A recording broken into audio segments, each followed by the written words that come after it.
નમસ્કાર વિદ્યાર્થી મિત્રો. ધોરણ 12 અર્થશાસ્ત્ર વિષયમાં આપણે પ્રકરણ 6 બેરોજગારી અનએમ્પ્લોયમેન્ટ આ ચેપ્ટર સમજી રહ્યા છીએ, જેમાં આપણો જે રનિંગ ક્વેશ્ચન છે, ભારતમાં બેરોજગારી હલ કરવા માટેના કાર્યક્રમોની સમજૂતી આપો. બેરોજગારી હલ કરવા માટે ભારત સરકારે કેવા કેવા કાર્યક્રમો અમલમાં મૂક્યા છે એના વિશેની અહીં આપણે ચર્ચા કરી રહ્યા છીએ. 4 કાર્યક્રમોની હવે આપણે વાત કરવાની છે. અગાઉ આપણે એક કાર્યક્રમ જોઈ ગયા, મનરેગા. મહાત્મા ગાંધી રાષ્ટ્રીય ગ્રામીણ રોજગાર બાંહેધરી કાનૂન. આ યોજના વિશેની આપણે લાસ્ટમાં ચર્ચા કરી. હવે 4 કાર્યક્રમો બાકી છે, જેની સમજૂતી આપણે હવે મેળવશું. તો હવે પછીનો જે કાર્યક્રમ છે, હવે પછીની જે યોજના છે એ પંડિત દીનદયાળ ઉપાધ્યાય શ્રમેવ જયતે યોજના. હવે પછીની કઈ યોજના આપણે સમજવાની છે? પંડિત દીનદયાળ ઉપાધ્યાય શ્રમેવ જયતે યોજના, જેને ટૂંકમાં PDDUSJY તરીકે ઓળખવામાં આવે છે. PDDUSJY આ રીતે ટૂંકમાં એને ઓળખવામાં આવે છે. શ્રમેવ જયતે યોજના 2 માર્ક માટે મોસ્ટ IMP ટૂંકનોંધ છે. આ શ્રમેવ જયતે યોજના ક્યારે શરૂ થઈ? 16 ઓક્ટોબર 2014 થી. 1 માર્કમાં આપણને ક્વેશ્ચન પૂછાશે કે પંડિત દીનદયાળ ઉપાધ્યાય શ્રમેવ જયતે યોજના દેશમાં ક્યારે શરૂ થઈ? તો આપણો આન્સર હોવો જોઈએ 16 ઓક્ટોબર 2014 થી. આ યોજના શરૂ કરવાનો મુખ્ય હેતુ શું છે? તો કે અસંગઠિત ક્ષેત્રમાં કામ કરતા જે શ્રમિકો છે એના માટેની આ યોજના છે. કેવા શ્રમિકો માટેની આ યોજના છે?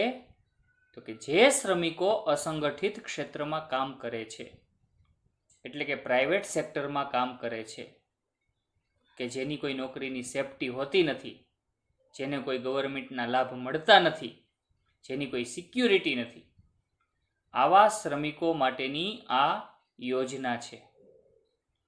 પંડિત દીનદયાળ ઉપાધ્યાય શ્રમેવ જયતે યોજના. આ યોજનાનો મુખ્ય હેતુ એ છે કે અસંગઠિત ક્ષેત્રમાં એટલે કે પ્રાઇવેટ સેક્ટરમાં કામ કરતા જે શ્રમિકો છે એને સ્વાસ્થ્ય બાબતે સુરક્ષા પૂરી પાડવી, નોકરીની બાબતમાં સુરક્ષા પૂરી પાડવી, આ માટેનું યોગ્ય સંચાલન કરવું, તેમજ શ્રમિકોમાં કૌશલ્યનો વિકાસ થાય અને શ્રમિકોનું કલ્યાણ થાય, એ પ્રકારનો હેતુ નક્કી કરવામાં આવ્યો છે.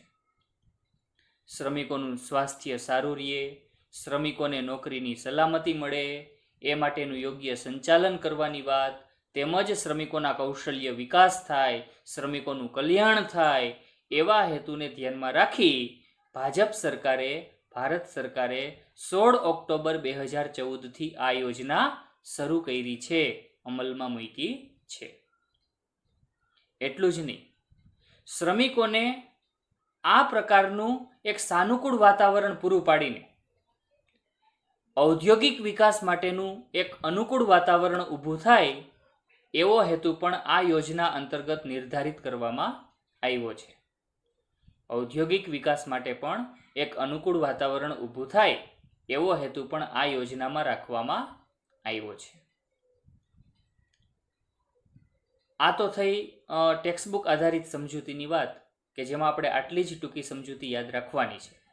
થોડીક આ યોજના વિશેની અધર ઇન્ફોર્મેશન જો જોવા જઈએ તો એની પણ આપણે થોડીક વાત કરીએ. જો ગવર્મેન્ટની એક વેબસાઇટ છે, પંડિત દીનદયાળ ઉપાધ્યાય શ્રમેવ જયતે યોજના, આ નામનું ગવર્મેન્ટનું એક પોર્ટલ છે. કોઈ પણ શ્રમિક આ યોજનાનો લાભ લેવા માંગતો હોય એણે આ વેબસાઇટ ઓપન કરવાની અને વેબસાઇટના માધ્યમથી યોજનાનો લાભ લેવા માટે એપ્લાય કરવાનું. જે કાંઈ ડોક્યુમેન્ટ છે એ સબમિટ કરવાના, અપલોડ કરવાના, ને એટલે શ્રમિક છે જો યોગ્યતા ધરાવતો હોય તો આ યોજનાનો લાભ લઈ શકશે. શ્રમિકને એક યુનિવર્સલ એકાઉન્ટ નંબર પ્રાપ્ત થશે. જે શ્રમિક પાસે કાયમી એ નંબર રહેશે. કોઈ પણ શ્રમિક એક કારખાનું છોડીને બીજા કારખાનામાં કામે જાય છે તો એનું જે પીએફ એકાઉન્ટ છે એ પણ બીજા કારખાનામાં ટ્રાન્સફર થઈ જાય છે આ યુનિવર્સલ એકાઉન્ટ નંબરને આધારે. જે શ્રમિકનો પરમનન્ટ નંબર છે, શ્રમિક પાસે એકનો એક નંબર લાઈફ ટાઈમ રહેશે. પહેલાં એવું હતું કે એક કારખાનામાં કામ કરતો હોય અને એનું જે પીએફ એકાઉન્ટ છે એ અન્યત્ર ટ્રાન્સફર થઈ શકતું નહીં. આવા સમયે શ્રમિકોએ પોતાનું જે પીએફનું નાણું છે એ ગુમાવવું પડતું, જતું કરવું પડતું, આ સ્થિતિ સર્જાતી. પણ શ્રમેવ જયતે યોજના અંતર્ગત શ્રમિકને એક યુનિવર્સલ એકાઉન્ટ નંબર પ્રાપ્ત થાય છે, જેના આધારે શ્રમિક પોતાનું જે પીએફ એકાઉન્ટ છે એક કારખાનામાંથી બીજા ખાતામાં એક કારખાનામાંથી બીજા કારખાનામાં ટ્રાન્સફર કરાવી શકે છે. આ વાત. એટલું જ નહીં, જો શ્રમિકને તેના માલિક વિરુદ્ધ કોઈ ફરિયાદ હોય, માલિક દ્વારા શ્રમિકનું શોષણ થતું હોય, તો આવા સમયે શ્રમિક શ્રમ સુવિધા પોર્ટલ પર જઈ અને કમ્પ્લેન નોંધાવી શકે છે, ફરિયાદ કરી શકે છે, માલિક વિરુદ્ધ ફરિયાદ કરી શકે છે. રેન્ડમલી એક લેબર ઇન્સ્પેક્ટરની નિમણૂક થશે, જે ચોક્કસ કારખાનામાં તપાસ માટે જશે અને જો માલિક વિરુદ્ધ શ્રમિકની જે વાત છે એમાં તથ્ય જણાય તો એક્શન પણ લેવાય, માલિક વિરુદ્ધ એક્શન પણ લેવાય. આ પ્રકારની વ્યવસ્થા પણ પંડિત દીનદયાળ ઉપાધ્યાય શ્રમેવ જયતે યોજનામાં છે. એટલું જ નહીં, કોઈ શ્રમિક ચોક્કસ કાર્ય શીખવા માટે તાલીમ લેવા માંગતો હોય તો ચોક્કસ કારખાનામાં ગવર્મેન્ટ દ્વારા જે કંપનીઓની નિમણૂક થઈ છે આ યોજના હેઠળ, એ ચોક્કસ કારખાનામાં તાલીમ માટે પણ જઈ શકે, એપ્રેન્ટિસ માટે પણ જઈ શકે અને એ રીતે શ્રમિક છે પોતાનું કૌશલ્ય વિકસાવી શકે છે. એટલે એકંદરે જોવા જાય તો શ્રમિકનું અહીં બધી જ રીતે કલ્યાણ થાય છે. શ્રમિકના કલ્યાણ માટેની જ આ યોજના છે અને શ્રમિક ખુશ રહે તો ઔદ્યોગિક વિકાસ માટેનું એક સાનુકૂળ વાતાવરણ ઊભું થાય, એમાં કોઈ શક નથી. એટલે શ્રમેવ જયતે યોજના, જેનું ગુજરાતી એવું થાય કે શ્રમિકોનો હંમેશા જય હો, શ્રમિકો હંમેશા વિજયી હો, આવા નામથી આ યોજના ગવર્મેન્ટે લોન્ચ કરી છે. ખૂબ સારા પરિણામો આ યોજનાના પ્રાપ્ત થયા છે. ઘણા બધા શ્રમિકોએ આ યોજના હેઠળ એપ્લાય કર્યું છે. આ યોજનાનો ઘણા બધા શ્રમિકો લાભ લે છે. ત્યાર પછીની જે આપણી યોજના છે એ પંડિત દીનદયાળ ઉપાધ્યાય ગ્રામ જ્યોતિ યોજના. હવે આપણે કઈ યોજના જોવાની છે? પંડિત દીનદયાળ ઉપાધ્યાય ગ્રામ જ્યોતિ યોજના. ટૂંકાક્ષરી નામ PDDUGJY. PDDUGJY. દરેક નામનો જે પેલો પંડિતનો પી, દીનનો ડી, દયાળનો ડી, ઉનો યુ, ગ્રામનો ગ્રામાં જી, જ્યોતિમાં જે અને યોજનામાં વાય, બધાયનો પેલો અક્ષર લઈ તો એનું ટૂંકાક્ષરી નામ. એટલે આ રીતે પણ આપણે યાદ રાખી શકીએ.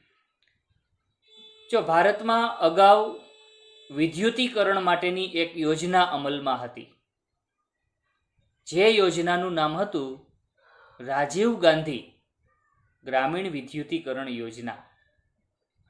અગાઉ ભારતમાં આ યોજના અમલમાં આવી. એ અગાઉ ભારતમાં એક યોજના અમલમાં હતી, રાજીવ ગાંધી ગ્રામીણ વિદ્યુતીકરણ યોજના. એ યોજના બંધ કરીને ભારત સરકારે આ યોજના શરૂ કરી છે. આ યોજનાનો મુખ્ય ઉદ્દેશ શું છે? તો કે દેશના તમામ ગામડાઓમાં 24x7 વીજળીની સુવિધા સતત ઉપલબ્ધ રહે.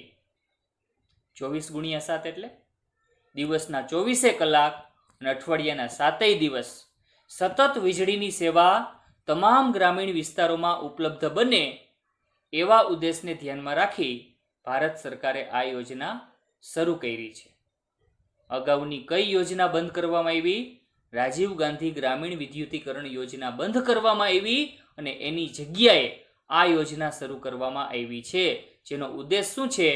દેશના જે તમામ ગામડાઓ છે, તમામ ગામડાઓમાં 24x7 સતત વીજળીની સેવા ઉપલબ્ધ કરાવવાનો આ યોજનાનો ઉદ્દેશ છે, કે જેથી કરીને ગ્રામીણ વિસ્તારોમાં પણ વીજળી અવિરત રહેવાથી, ગ્રામીણ વિસ્તારોમાં પણ વીજળીની સુવિધા પોસિબલ બનવાથી ઉદ્યોગોના વિકાસ માટેની સાનુકૂળતા વધે, રોજગારી વધે, એવા ઉદ્દેશથી આ યોજના ગવર્મેન્ટે શરૂ કરી છે.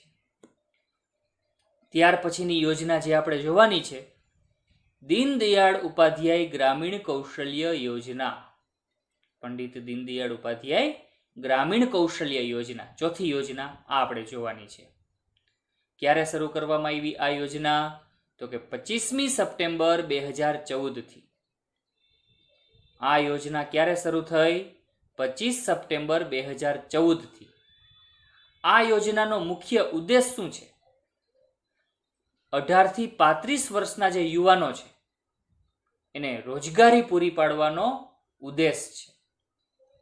18 થી 35 વર્ષના યુવાનોને રોજગારી પૂરી પાડવાનો આ યોજનાનો ઉદ્દેશ છે. આ યોજના અંતર્ગત સરકાર ગ્રામીણ યુવકોને સ્વરોજગારી માટેની કે ચોક્કસ કાર્ય માટેની તાલીમ આપે છે. આ યોજના અંતર્ગત સરકાર ગ્રામીણ યુવકોને રોજગારી પ્રાપ્ત કરવા માટેની, કૌશલ્ય વિકાસ માટેની તાલીમ આપે છે. આ યોજના અંતર્ગત ઘણી બધી કંપનીઓ સરકારે નિમણૂક કરી છે. દીનદયાળ ઉપાધ્યાય ગ્રામીણ કૌશલ્ય યોજના અંતર્ગત ઘણી બધી કંપનીઓને આ યોજનામાં સરકારે આવરી લીધી છે. હવે ગામડાનો કોઈ પણ શ્રમિક કે જે પોતાનું કૌશલ્ય વિકસે એ માટેના પ્રયત્નો કરવા માગે છે, યાદ રાખજો, ગ્રામીણ યુવક આ યોજનાનો લાભ લેવા માટે શહેરની કોઈ પણ કંપનીમાં જઈ શકે. રહેવા માટેની જો એની વ્યવસ્થા કોઈ ન હોય તો જે હોસ્ટેલ ચાર્જ છે એ પણ ગવર્મેન્ટ ચૂકવે છે. હોસ્ટેલમાં રહેવા માટેની વ્યવસ્થા પણ ગવર્મેન્ટ કરી આપે છે અને હોસ્ટેલનો જે ચાર્જ છે એ પણ ગવર્મેન્ટ ચૂકવે છે. જમવાનો ખર્ચો ગવર્મેન્ટ ચૂકવે છે. અને એ રીતે ગ્રામીણ યુવકને તાલીમ પૂરી પાડવામાં આવે છે. ચોક્કસ કંપનીમાં ચોક્કસ કાર્યો શીખવવામાં આવે છે અને પછી એ જ કંપનીમાં એને રોજગારી પ્રાપ્ત થાય એ માટેના પ્રયત્નો કરવામાં આવે છે, કે જેથી કરીને શ્રમિક છે એ બેરોજગાર ન રહે, પોતાનું કૌશલ્ય શ્રમિક વિકસાવે અને ચોક્કસ કંપનીમાં કામે લાગી જાય પોતાની અનુકૂળતા મુજબ. તાલીમ ફ્રી ઓફ મળે શ્રમિકને, રહેવા જમવાનો ખર્ચ સરકાર ભોગવે, બધી જ ફેસિલિટી સરકાર પ્રોવાઈડ કરે છે. એટલું જ નહીં, ગામડામાંથી શહેરમાં આવવા માટેનું જે બસ ભાડું છે એ પણ સરકાર ચૂકવે. પણ સરકાર એવું ઈચ્છે છે કે આવા જે આશાસ્પદ યુવકો છે એ પોતાના કૌશલ્ય માટે તાલીમ મેળવે અને ચોક્કસ કંપનીમાં, કારખાનામાં કામે લાગી જાય, એવા ઉદ્દેશથી આ યોજના શરૂ કરવામાં આવી છે. 18 થી 35 વર્ષના યુવાનોને રોજગારી પૂરી પાડવાનો આ યોજનાનો ઉદ્દેશ છે. ત્યાર પછીની જે આપણે યોજના જોવાની છે એ પ્રધાનમંત્રી કૃષિ સિંચાઈ યોજના વિશેની વાત કરવી છે. પ્રધાનમંત્રી કૃષિ સિંચાઈ યોજના કઈ તારીખે દેશમાં શરૂ થઈ? 1 જુલાઈ 2015 થી પ્રધાનમંત્રી કૃષિ સિંચાઈ યોજના કઈ તારીખે શરૂ કરવામાં આવી? 1 જુલાઈ 2015 થી મોસ્ટ આઈએમપી તારીખ છે, એટલે વ્યવસ્થિત રીતે આપણે આ તારીખને યાદ રાખશું. એક માર્કમાં પૂછાશે પ્રધાનમંત્રી કૃષિ સિંચાઈ યોજના ક્યારે શરૂ થઈ? 1 જુલાઈ 2015 થી. કયા સૂત્રને સાર્થક કરવાનો ઉદ્દેશ રાખવામાં આવ્યો છે? હર ખેત કો પાની. કયા સૂત્રને સાર્થક કરવાનો ઉદ્દેશ રાખવામાં આવ્યો છે? હર ખેત કો પાની. ભારત દેશમાં જેટલા ખેતર છે તમામ ખેતરમાં પાણી પહોંચે એવા સારા ઉદ્દેશ્યથી આ યોજના શરૂ કરવામાં આવી છે. હર ખેત કો પાની. આ સૂત્રને સાર્થક કરવાના ઉદ્દેશથી આ યોજના શરૂ કરવામાં આવી છે. એવો હેતુ રાખવામાં આવ્યો છે કે દેશના ઉપલબ્ધ સાધનોનો શ્રેષ્ઠ ઉપયોગ થાય એ માટે કૃષિ ક્ષેત્ર માટેની સિંચાઈ યોજનાઓનું યોગ્ય આયોજન કરવાનું લક્ષ્યાંક રાખવામાં આવ્યું છે. ભારતમાં ઘણા બધા રાજ્યોમાં ઘણી પડતર જમીન એવી છે કે જ્યાં સિંચાઈની સુવિધાના અભાવને લીધે ચોમાસા સિવાય ખેતી થતી નથી. તો આ પડતર જમીનો એમનેમ પડી રહીએ ખેતી કર્યા વગરની, તો એ સાધનનો જમીનનો શ્રેષ્ઠ ઉપયોગ થયો ન કહેવાય. આ સ્થિતિમાં શ્રમિકોને બેરોજગારો પણ રહેવું પડે, શ્રમિકોને બેરોજગારીનો ભોગ પણ બનવું પડે, અને બીજી બાજુ કૃષિ ઉત્પાદન પણ દેશનું એટલું નીચું રહીએ. બંને રીતે નુકસાની, યોગ્ય કહેવાય નહીં. તો અહીં આ યોજના અંતર્ગત સરકાર એવા પ્રયત્નો કરે છે કે જેમાં સિંચાઈની સેવામાં વધારો થાય. તમામ રાજ્યોમાં તમામ ખેતરને બારેમાસ પાણી માટેની વ્યવસ્થા થાય એ માટેના પ્રયત્નો સરકાર આ યોજના હેઠળ કરે છે. આ માટેનું એક પ્રોપર પ્લાનિંગ કરે છે સરકાર. જે વિસ્તારમાં જે પ્રમાણેની અનુકૂળ સિસ્ટમ હોય એ પ્રમાણે અનુકૂળ સિસ્ટમ પૂરી પાડવી. જેમ કે અમુક વિસ્તારમાં વરસાદી પાણીના સંગ્રહ માટે તળાવોનું નિર્માણ કરવાની વાત, ચેકડેમ બાંધવાની વાત, મોટા બંધો બાંધવાની વાત, એમાંથી પાઇપલાઇનના માધ્યમથી, કેનાલના માધ્યમથી ખેતરો સુધી પાણી પહોંચે એવી વ્યવસ્થા ઊભી કરવાની વાત આવે.